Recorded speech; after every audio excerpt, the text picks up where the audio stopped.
Hey ladies, welcome back to another episode of Let's Talk Bikini with my partner, Brandon, again. It's turned into a little prep series featuring Brandon for this prep. So just another week of prep, another few weeks of prep to add into the books. We are now 8 weeks out, so we're getting close.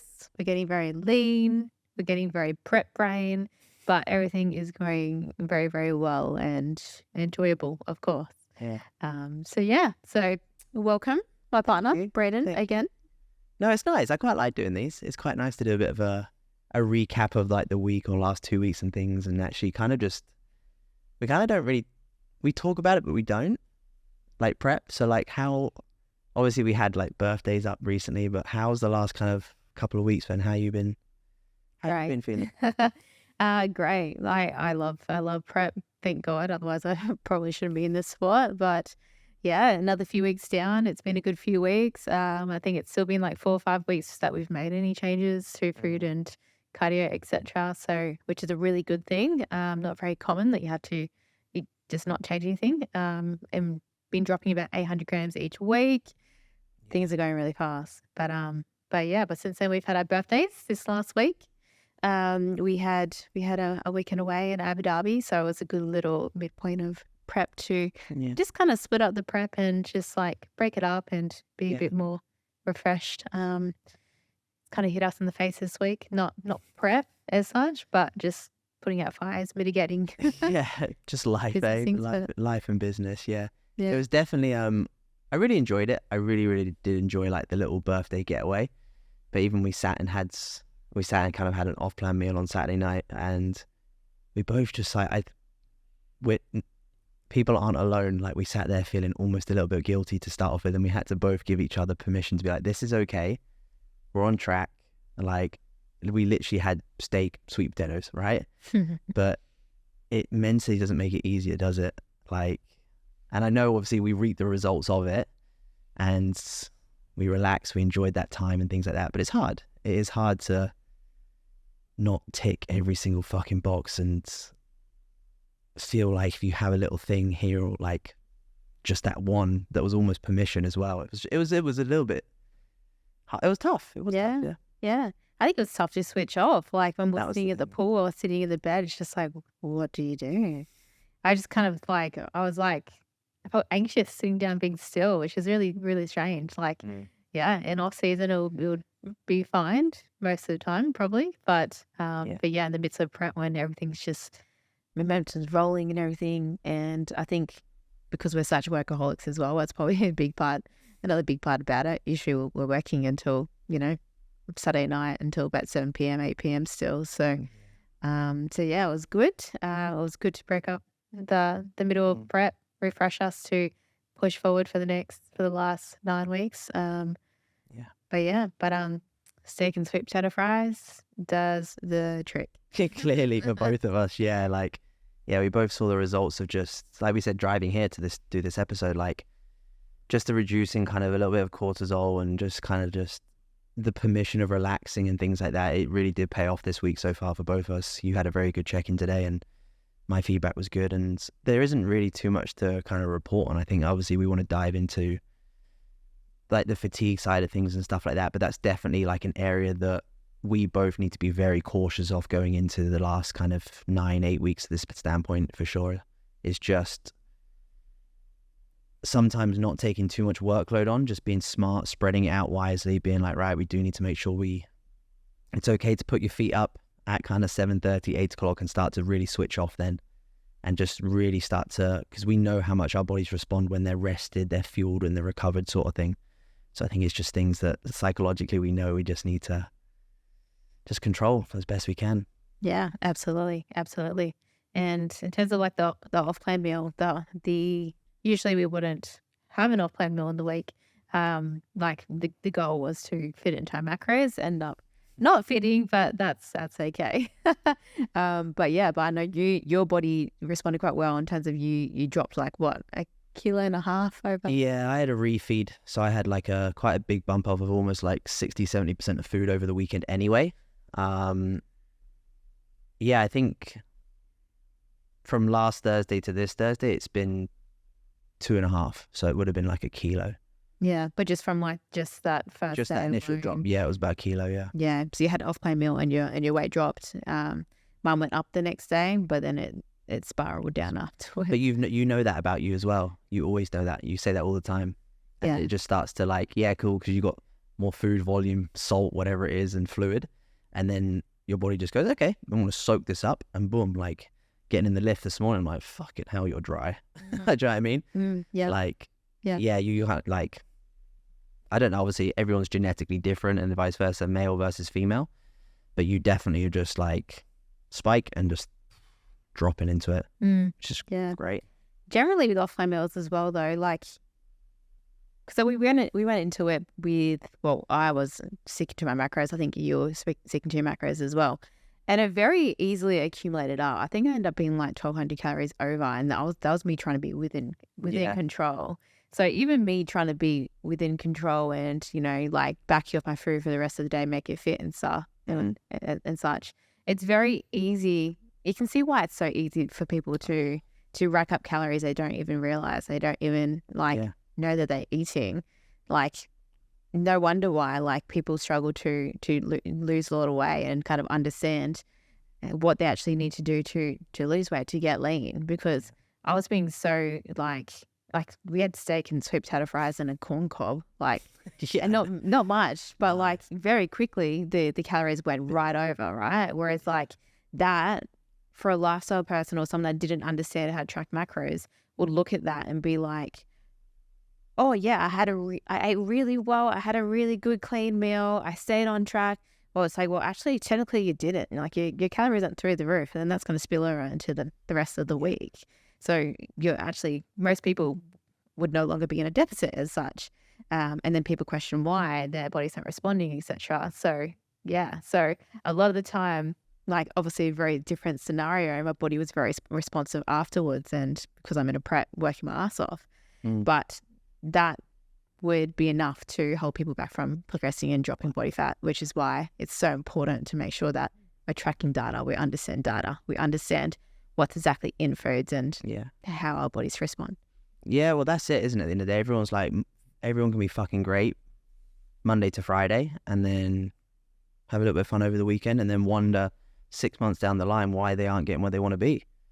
And I'm like, because it sounds really cliche, but it is a very much like you have to make sacrifices for a period of time. If you can sacrifice 3 weekends out of a month, then that one weekend might not make a difference. Vice versa, like me and you, I cannot stress how fucking good we are at being OCD and on it. Like, I've never met anyone as consistent as you, and I know that I'm consistent as fuck, right? I'm very good at that sort of stuff. So it's almost like a compounding investment, a compounding effect. Like, we can be very good for 6 months, a year. So it earns us the right a lot of the time to have these extra foods, and it actually goes to benefit us. I think that it's the only difference. That's literally it. Yeah.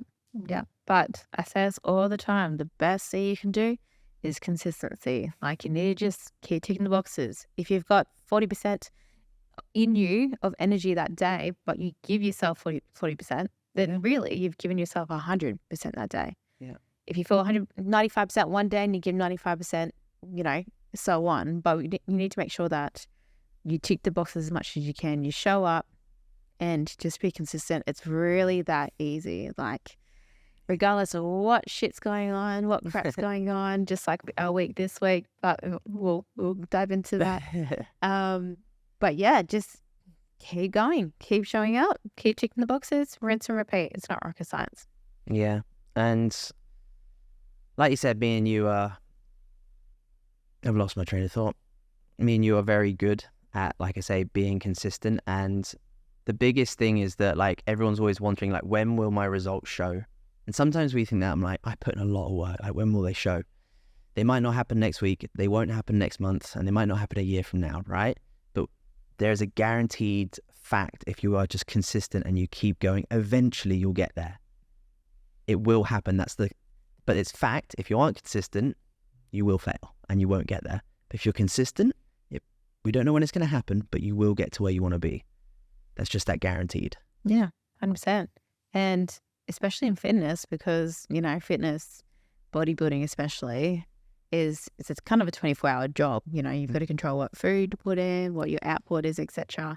But even in business, any type of success, it involves showing up. Anything is like, I think we know that. I've more so known that from fitness has taught me everything I need to know about running a business.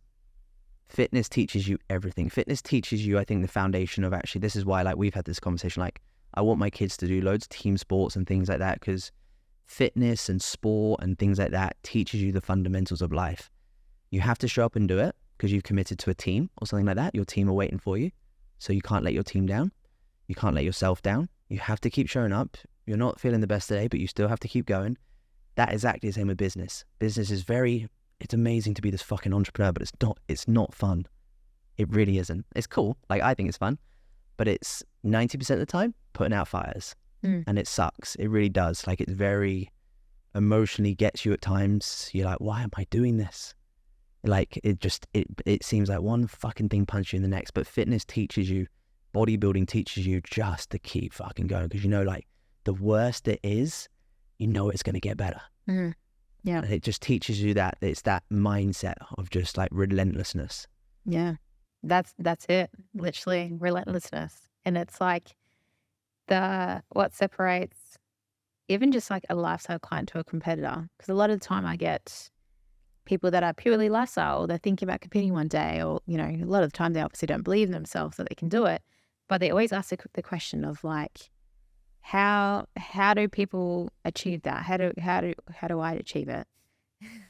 And it's literally, it's just consistency and showing up, as you mentioned. Yeah. But also it comes down to the mindset. It comes down to how you react to things a lot, because it's very easy to go to the gym, eat your food when you're feeling energized, you're feeling great. But a lot of the times when you see what you see in a lifestyle client is they'll be like, oh, I came off a night shift. I was too tired, so I ate this, or I was too tired to go do steps, or too tired to go train. And then that becomes a very repetitive thing. And then they never achieve what they want. Versus like an athlete, a comp prep client, they'll have something that's literally like majorly affected like their life at that time. They'll still keep ticking the boxes, still keep showing up, still keep pushing through, and keep their mindset strong and have a smile on their face. So it's like, well, realistically, like, you compare that, right? Like a big life event, a big thing that's happening, but they're still showing up, still ticking the boxes, versus someone that's on a lot of calories, only training a few times a week, and then they're not showing up because they're tired, and then rather than, you know, not even doing the workout, but then going off track and not even sticking to their diet, etc. So it's like the core thing in both of those is like, it's not like, it's coming down to their mindset, right? The lifestyle client already has a weak mindset, and that they're self-sabotaging themselves to even achieve that 1 or 2 kilo weight loss. The competitor achieves so much because they mentally have done the work. They've mentally put themselves in such a strong position that whatever it is, it's irrelevant. It doesn't matter. Or like, you can just work around it. That's the thing. Like, yeah, cool. Like, shit happens. But we have to keep moving forward at the end of the day. Like, we can't, I know you feel the same. Like, my greatest fear is to look back and be in the same position in 6 months' time. I don't like the idea of it. It could make me tear up, because I'm like, I want so much from my life, and like, yeah, maybe too high pressure and stuff like that, but it's the standards you set for yourself. So even if it's a lifestyle client, I said it on, I think, the last podcast, I'm like, everyone should build athlete traits, whether that's discipline and all these, etc., because those traits will carry you through everything. And like, you've had it from business this week, everything along those lines. Like, you can't just stop because things get fucking hard in life. Like, I know people that have lost loved ones, and I'm like, oh, they kind of like use their loved ones as an excuse to like be like, oh, I've had this. I've had it the other way around. My nan passed away in like a prep, like my second prep or something like that, and I'm like, she wouldn't want me to stop. Do you know what I mean? It's just how you look at things, like you say, from a mindset concept. So yeah. To be honest, we're probably more so the opposite. I think once things get tough, gym's my outlet. Gym's my one thing I can control. My dad passed away this year. I still showed up. I still went to the gym.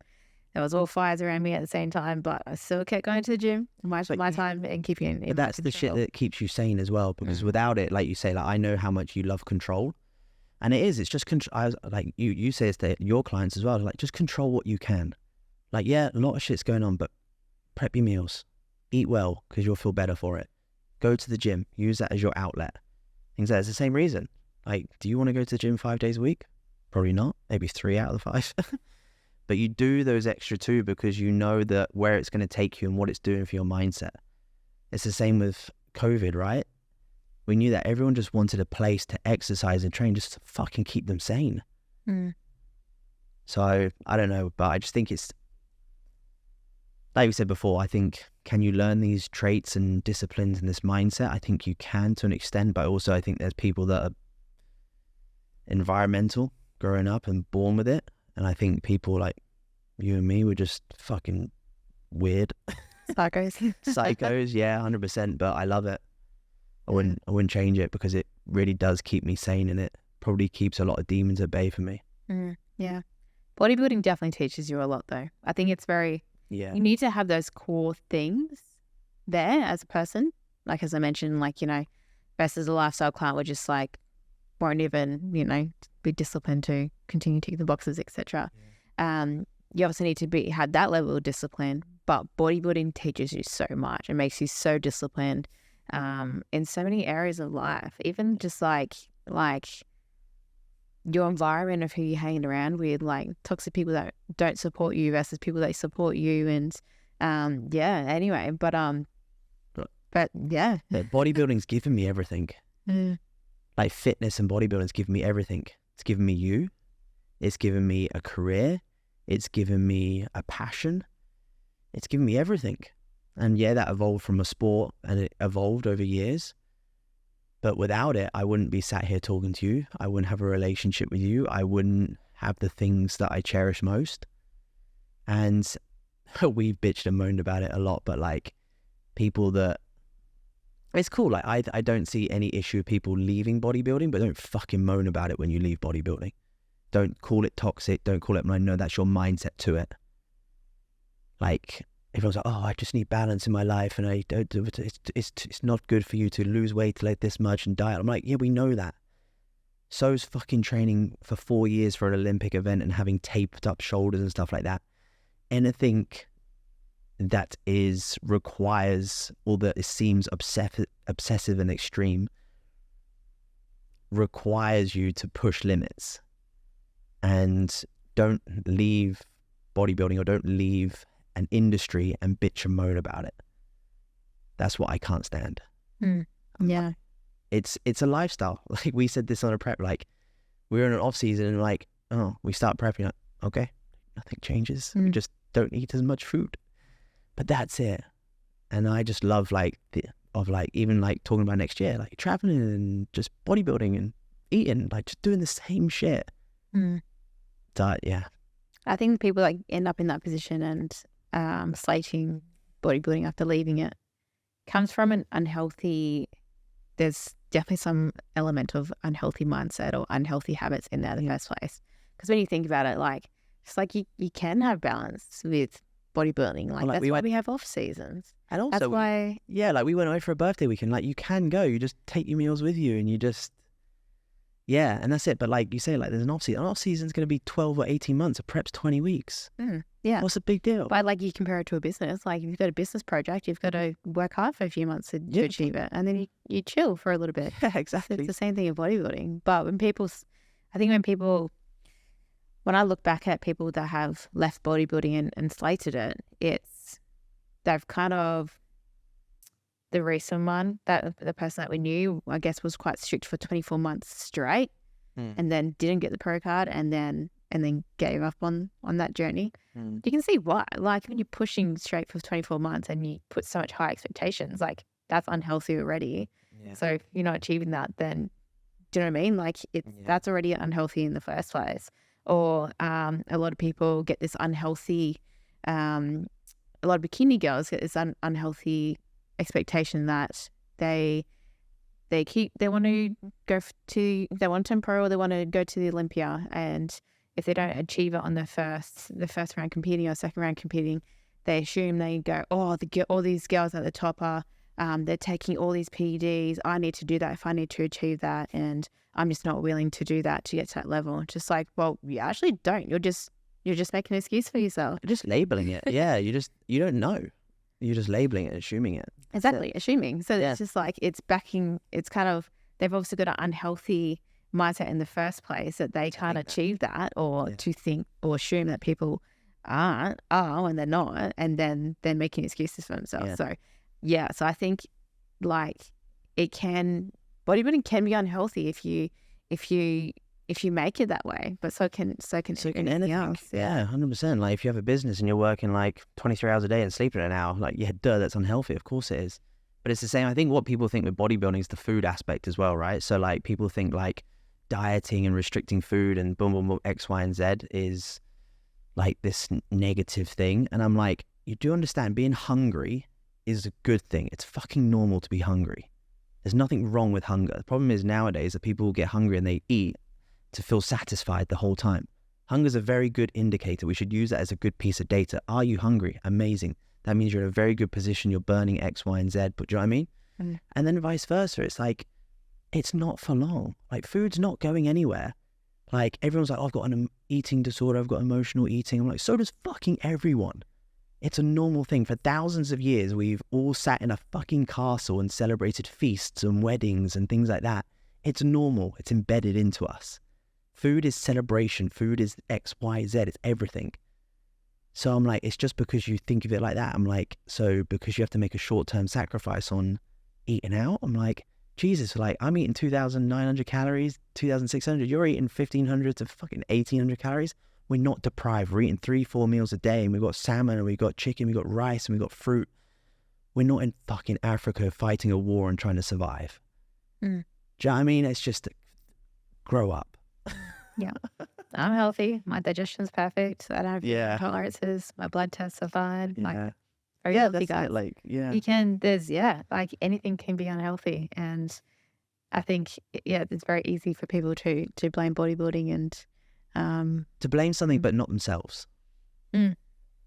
It's so hard to sit here and say, hey, that was my fault, but it's the best thing you can do. I did that with our relationship, right? I've sat here and be like, I fucked it. Do you know what I mean? I fucked it. Like this girl's gone and I adore her and she's gone. You both did, just for the record. But that's, I fucked it, he fucked it. But then you realize, but like countries. But to accept that is good. It's the same thing. It's like financially last year was really tough, and I was like, right, I cannot be in this position. It was my fault that I'm here. Now it's my position to get out of it. And sometimes when you take full responsibility for yourself, it feels very lightening. Like you feel lifted because you're like, okay, there's no one else to blame. This is me, my responsibility. Bodybuilding's kind of the same. It's like, if you don't look how you want to, of course, if you ticked off all the boxes your coach told you to do, but if you didn't and you don't look how you want to look and you're upset with the look, blame your execution, blame your adherence. Don't turn around and blame X, Y, and Z. Yep. You learn a lot more on bodybuilding from, of course, if you're ticking on the boxes and you're listening to your coach, but you learn a lot more in bodybuilding from mistakes than you do with good outcomes. Trust me, so much more. And it's how you see it, right? Like you could have like an amazing season one season and then have an absolute shit one the next, which I feel that was my previous one. It's still been 2.5 years since I've been on stage, so I'm very fired up. But I guess that's with everything in life, right? Like no one ever gets everything right and their life continues. Like we learn from our failures, we learn from our fuck ups, we learn from the bad things. You never learn from being like, hey, everything's going amazing. You don't learn anything from that. You learn a lot by being challenged and being tested and being fucking rubbed into the dirt and your face full of shit. Like, that's how you learn and that's how you progress. So like, never expect to be perfect. If you get a new training program, you're not gonna be good at it for a while. It takes you a while to get good at that. If you get good at a new diet, don't expect to be perfect on it in the first 24 hours. Get your food shopping, anything. Same. You can talk about athletes. Have realistic expectations. Do you know how good people are out there now and how young they are? How much genetic freaks are out there? A lot. And you think you're in that fucking 1%? No way. You're going to have to work 10 years longer than they did. So expect to be good in a decade, not in 2 years. I think a good way to explain that is like, I think it's the easiest way to explain it, but starting a YouTube channel. Yeah. Started vlogging. Everyone's like, but how? It's so daunting. It's like, I'm so shit. I don't know how to edit. Like, I don't even know what the fuck YouTube studio is. I'm like, how do I upload a video? How do I even use this camera? How do I even talk on camera? I remember sitting in front of my first vlog, one of my very first ones. I must have been there for like 2 or 3 hours, and it was like a 5-minute clip, and took me so long to record that. And then I like was like so OCD with like editing it to match it up, because one video said something perfectly, and the other one was better at that part. It was just Jesus Christ. Anyway, but like you get good at it, and then like a few years down the line, you look back at your first videos and you're like, oh my god, that's so shit. It's the same thing, but like you need to take that first step, that first leap, and learn and grow, and then like everyone starts from somewhere. It's just like professional bodybuilders aren't going to judge you, or like if you're overweight or you've never been in the gym before, professional bodybuilders are not going to look at you and judge you and like even care about you. They have the most respect. Yeah. So they have the most respect for you because they were you. Yeah. But then exactly, they had the most respect for them, and they're supportive in that way. Whereas like people that are the people that are going to be judging you and looking at you are the people that aren't confident in themselves, and they're probably, you know, overweight themselves or something, or the general population, which is why like if you go into like a commercial gym, like referring to back home in Australia, like a Good Life versus like a world gym, like 100%, like I feel like the world gyms are so much more supportive. It's like everyone's there to do themselves, whereas like the Good Life, you walk into a Good Life and then everyone's like judging and looking at you. So yeah, it's true. Yeah. No, it's very true. I think people get a stereotype of, I guess, any sport to a top level or anything at a top level. It's the same if you get like a CEO and things like that. They're like, oh, it's good for you because you're already up there. I'm like, bro, I was you 5-10 years ago. Like, we coach from experience. Like, I coach people that don't have confidence, that are a little bit fucking overweight, skinny, fat, like all different shapes and forms. And I coach from a mindset point of view. So I'm like, I know what it feels like to feel the most insecure human on the planet and have to pretend to be someone else. And then I started training and it started to lift me up. Vice versa. So like when you are there and when you see people at the top, they'll actually give you the most support. It's the same. Like I see the biggest guys in the gym, like, fucking hell, they're scary. But they're like little babies. They're little like teddy bears, and most people are. Yeah. And same with like CEOs or big business owners. Yeah. Like if you big business owner would never judge you for starting a business. They'll probably encourage you. Yeah, fucking go. I want to invest in this thing in the future. Go for it, bro. Cool. Go for, like, awesome. Good to see you making that move. Yeah. It's good to see you getting out of that 9-to-5 rat race to give a shot at starting a business. Like, yeah. And like, that's what hold a lot of people back is the what if, what do people think? I still a little bit get myself into that little head wrap sometimes, but like, we all do. Yeah, we it's normal. To extent, I suppose. Like at the end of the day, like we sit here and say this stuff, but we struggle in our own heads. I'm not going to sit here and tell you like I don't get emotional and I don't struggle day to day, and we struggle probably more than the average person because we have a business to run. We have like, do you know what I mean? And we have then on top of this all this other stuff going on in our lives. I have self-doubt still, but I'm like, I embrace it, and I think, oh God, like fucking hell, like Jesus, what am I doing? But it's normal. I just know not to listen to those emotions. And it's knowing, listen to your emotions, cool, listen to them, don't react on them. Yep. So yeah. What happened this week for me? Well, talking about emotions. Yeah. Yeah. So we had our birthdays. Well, Brendan's birthday was last week. Mine was on Monday. We went away for the weekend. Monday morning, wake up to on my birthday. Oh, like there's a lot. Monday morning, wake up on my birthday. Instagram has disabled my account. Lovely little birthday present. Cool. Everything's fine, clear-headed. It will get sorted. I'm going to have like a $5,000 bill coming my way, but everything, life is great. I'm healthy. Prep's going well. Next day, work account, Instagram account, gone. Okay, 2 accounts gone. Next day, get my account back. 2 hours later, gone.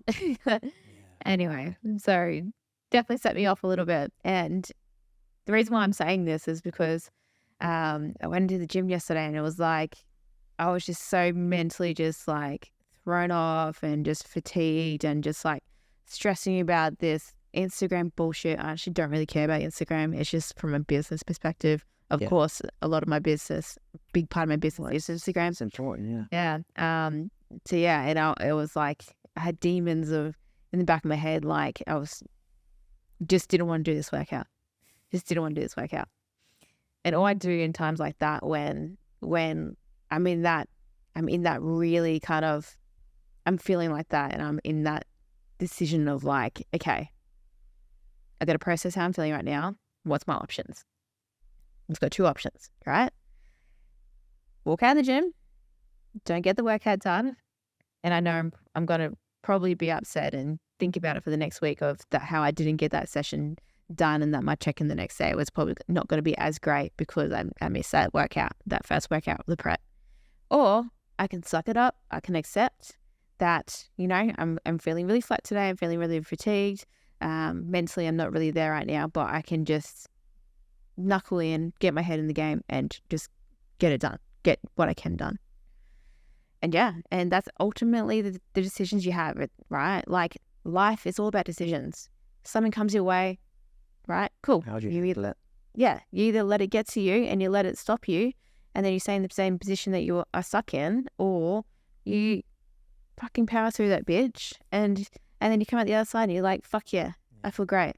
I got a 600-gram drop today because I did that session yesterday where I felt like shit. Yeah. So that's literally the mindset of someone that's doing a prep versus like a lifestyle client, right? I think you just answered the beginning part of that whole podcast, right? The mindset, the decision and showing up when you have to. I think it sounds really silly for like anyone that just uses Instagram or social media as just life. I would love to do that. I think what people forget, I know it's like you say, it's not like, I can't wait for the day to not use social media. I'm very excited for those days. Amen. But for now, we do have to use social media platforms, whether that's YouTube, Facebook, LinkedIn, Instagram, all these things, to build our brands. And like no one's advertising on the newspaper or the yellow pages anymore. We advertise our businesses and our life, and people invest into us because of what we put online. So when you take down, obviously Instagram for you is a big lead generation source. When that's gone, that is 75% of your lead generation source and your content and things like that. So it's a big, big deal. And it's what puts a roof over our head to an extent. Do you know what I mean? I had 3 new clients I was meant to be signing this week. Can't communicate with them. Yeah, exactly that. So anyone that's like, I guess anyone that's listening, it sounds silly to an extent, but it is business, and our business is what we love as well. We do enjoy this side of things, and it's not easy. Like mine went down about a month ago, and we know pretty much, I don't think we know anyone that's not had it from a coaching aspect now. We just have to learn now to, again, this is how you learn, right? From failures and from things like that. So you learn, right, what do I need to do going forward? Diversifying on different platforms, changing things behind the scenes. Yeah, it's just a learning experience. And like you say, it's like, cool, you can either fucking go into a ditch or you can have a great week and another successful week of prep. Yeah. It's ultimately your decision. So yeah. In prep though, like I always say to everyone, the best time to prep is when there's no external stresses. Like you want to make sure, of course, there's going to be things that happen in life, whatever, like unexpected, any point. Trust me, I know all about unexpected shit in prep. The queen at it. Yeah, the queen now, trust me. But going to a prep, you obviously want to you want to try and reduce as much outside stress as think possible. So when things pop up, Yeah. you can put out the fires, you can mitigate it, and you're not going to explode. And Yeah. I think it's very prep. Yeah, 100%. I think like what you mean, I think it's like an environmental thing more than anything. Mm. Like even like financial, environmental, like I think those are two of the biggest ones. So making sure like I'll relate it to, I'll talk about us because it's easier. Because, well, to be fair, that's probably where we went wrong, right? So like if we went into a prep and our relationship isn't quite there, it's a new relationship, it's going to be hard. It's going to be very hard. Vice versa, if anyone's new into a relationship and stuff like that, going into a prep, your communication level has to fucking go from 0 to 1,000,000 very quick. That can either scare the person away or they're going to be all in with you. Then you know you got your ride or die sort of thing. Mm-hmm. But I think it's assessing your environment, your relationships, who you're surrounding yourself with. Even like you said, like which gym are you going to? Putting yourself in those good environments. Again, it could be family. Do you need to distance yourself from family a little bit? Like, instead of speaking to your mum every week, do you want to speak to her every 2 weeks type of thing? It's not like you eliminate your family, but you just reduce pull back a little bit, do what you need to do. Financial. Like what was it? You did it on your stories. You actually had to do your tax, didn't you, for your US trip? Mm. Yeah, and you actually put it on your stories. It's understanding, being like, okay, cool. So if you want to compete, what is the cost of competition? Having a posing coach, boom, boom, boom, boom, boom. And how's that going to look for a 24 week prep? And like weighing out the financials, being like, have you got roughly X amount backed aside? And then you can pay your bills and stuff like that on top. I think and then straight away, like I think financial and environmental, as soon as those stresses can be in a good position, you can deal with all the other life shit that comes your way. 100%. Like environment and kind of external factors. Like, for example, if someone's a full-time uni student and has 2 jobs and then they want to prep, like that's a bit of a red flag. Like things like that, like spreading yourself too thin, right? Because preps are very quite demanding in a beautiful way, but like you've got to be realistic, right? Like there's going to be times where, you're probably going to have to sacrifice a little bit of social time to achieve that, to push through the end of the prep. Not saying that, life's going to be forever like that. That's why off seasons you should be able to have that balance, and that, that's how you have balance in bodybuilding. But knowing that it's just temporary, and making sure that like your surroundings as well, like your partner or your family understand your goal, right? And then they'll support it. Because if you don't speak to them, if they don't understand, then if you don't go into, for example, if you have family dinner every Sunday night, you're on a weight loss journey, doesn't matter if you're a bodybuilder or a lifestyle client, and they usually have cakes and all this crap every single weekend. If you just show up at one of those family events and go, oh no, I don't want the cake this week, then they're going to be like, why? Especially if you have someone that's like those traditional families that like every South Sunday, Americans or all those Italians, how they're big on food. They're going to question it, right? Versus if you tell them like, okay guys, just letting you know, like I've got this goal that I'm committing to for 6 weeks. I want to achieve this, and telling them how important it is to you. Then they're going to be on board. They're going to support you and be like, oh, okay, yeah, that's okay. And then you can have that cake in 6 weeks, be upfront and be clear about your goal to people, not just expecting them to understand what the goal is and they're going to think it's forever. You can't expect anything from anyone. It's the same thing. Like even when like you're like, I'd like to think me and you are pretty fucking solid, but I'm not a mind reader still, and you're not a mind reader. So again, it's being like, I feel pretty low today, hun. I'm not really going to be very talkative just because I feel a bit meh today. Like, but if I just went meh the day, and you go, oh, like what's wrong and things like that. Like, I can't expect you to read my mind. So I think the most powerful thing in Earth is just communication, not being afraid to speak your opinion. Don't be rude about it. Again, think before you speak, but don't be afraid to just say how you feel. There's nothing wrong with telling someone how you feel, because it's nothing to do with the individual. It's how you feel. That's what you want from life and what you want to achieve. Yeah, absolutely. And if they love you and they support you, they will support. And if they don't, then support you. Then you've got your answer, I think, right? If they don't support you, if you think someone supports you, your friends, and they're like, oh, like, why are you doing that? And they always question it. And I think you've got the answer, what you need from someone. Probably best that you've outgrown them. I always use that rocket ship analogy. So if you're the rocket ship and you've got the boosters on the side that help you get to the atmosphere, and they're your friends, those boosters have to fall off for you to keep going. Like, friends and relationships in your life can be in your life for a week, a year, 10 years, maybe a lifetime, but eventually they'll drop off. How many people do we speak to from high school, college, university, your first job? Not many, because they come through phases of your life, and then you build new relationships, and those relationships take you to the next level. And then you have those few, 2 to 5 people maybe, that are your lifelong friends. Yeah, I agree with that. Yeah. And if you have none that fall off, then your rockets hasn't left the ground. You ain't fucking going anywhere, bro. Yeah, that's it. Then you need to sort your shit out. Yeah. I agree with you with communication, though. Like, fuck, look how bad I was at communicating with you in the first place. And I know that was a massive thing I needed to work on. I think I'm pretty good at it now, but it's something that I had to learn. It's like, even just not even with you, but with other people. And I think it probably comes from being raised with deaf parents. Obviously, they don't Environmental. speak. So yeah, I didn't speak much when I was a young child. I wouldn't speak to anyone, all those things. But communication is. And again, it comes down to this comes down to probably like, it's the same sort of thing. Like, you want to control everything, sort of thing. Not everything, but you want to have control. And it's the same sort of thing, because you kind of be like, oh, if I can control these things in like earlier childhood and stuff like that, it makes you feel like you're secure in a sense, sort of thing. There's loads of different things. I think. I agree. It's a safety net. And, I saw this on Instagram recently when I did type Instagram. I was going to say before I was disabled. About a week ago, I saw this on Instagram. About a week ago.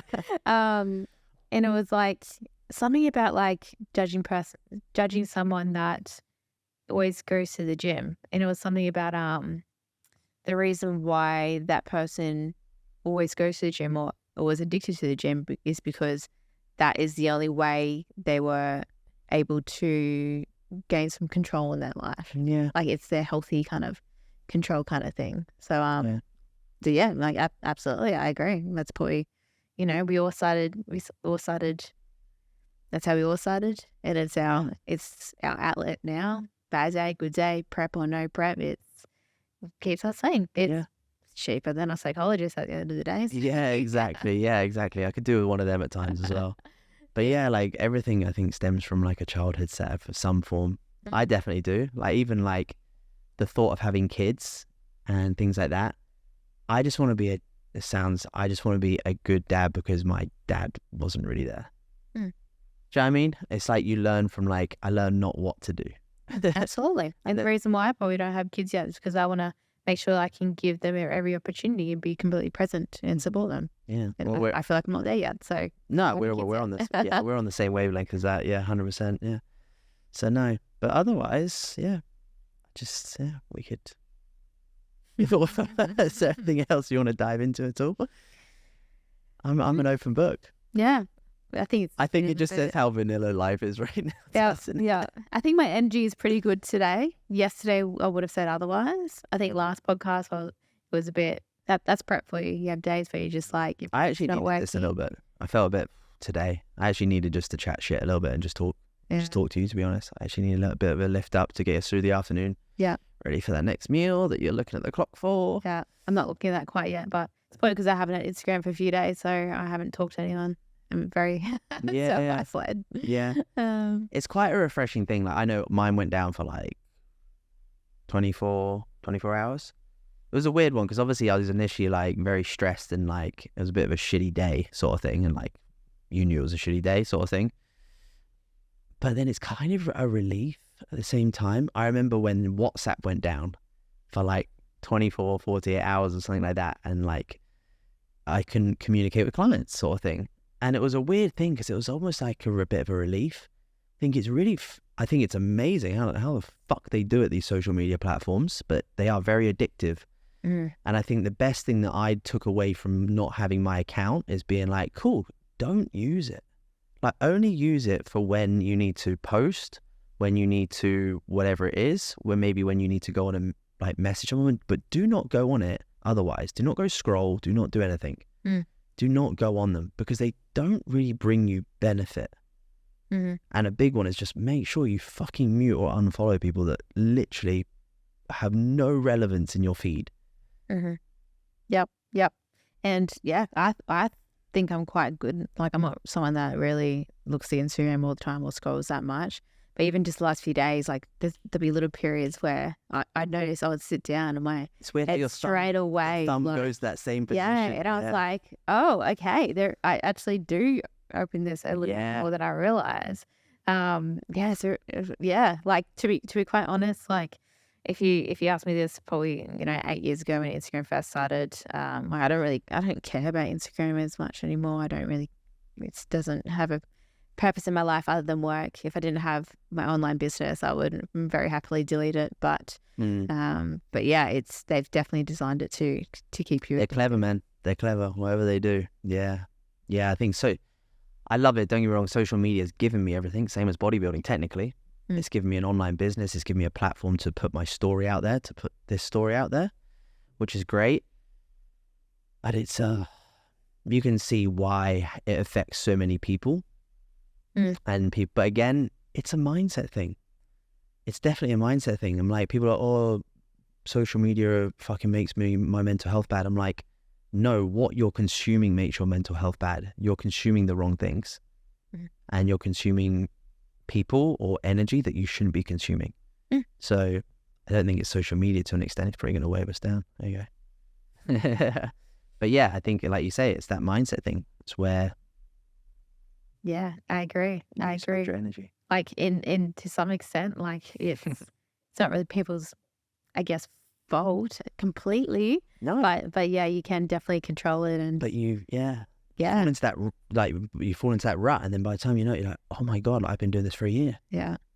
What really gets me though is when, like, this is probably why I don't really like Instagram that much anymore, to be quite honest. When, like, people extremely edit the photos, or even videos these days, like, that's why I love how they do it, like all the warping, and then you see that's why I love the Google. war, and then it pisses you off. You kind of want to be like, you're full of shit. Like, you can see your warping in your video, but then it's just like, then again, that's a negative thing, and it's just like, I'm not going to get involved in negative shit. Like, but then doesn't it say so much about that individual? Exactly. It says so much about that. That's why I love that Goob guy. Fucking great. But then again, it's negative. Like, I just don't. It's negative, but shit. I do like how social media is more transparent nowadays, because there was a phase where it was just edited and amazing, but now people are like, that's fucking fake.